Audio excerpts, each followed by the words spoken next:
Once upon a time, there was a young man named Kisa Gotami who lived in a small village near the city of Savatthi in ancient India. Kisa Gotami was a devoted mother who had a young son whom she loved more than anything in the world.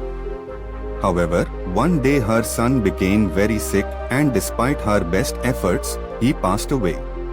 Kisa Gotami was overcome with grief and refused to accept that her beloved son was gone forever.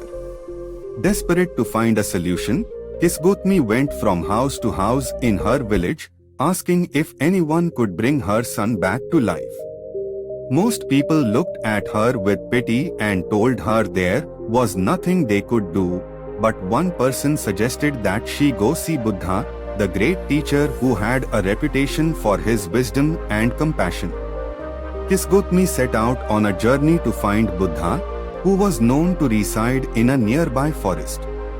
After several days of wandering, she finally found him and fell at his feet, begging him to help her bring her son back to life.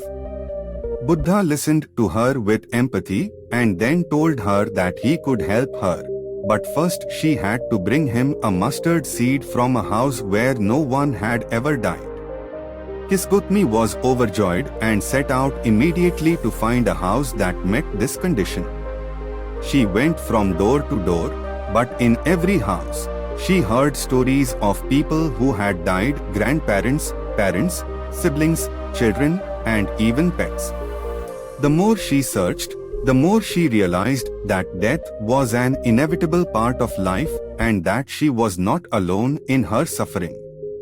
Finally, after many failed attempts, Kisa Gotami sat down and wept bitterly.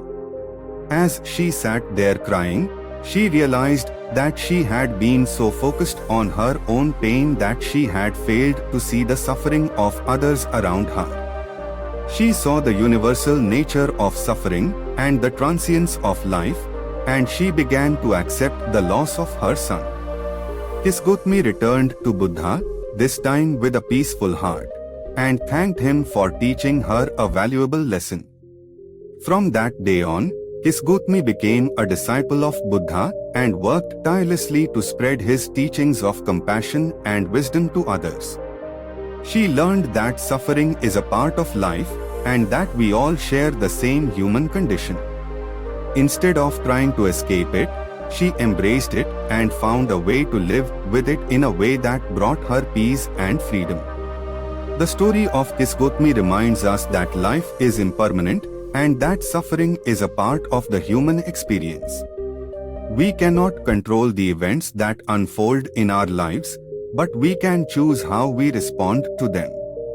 By cultivating mindfulness and compassion, we can learn to face our difficulties with grace and equanimity and find a way to live with joy and wisdom.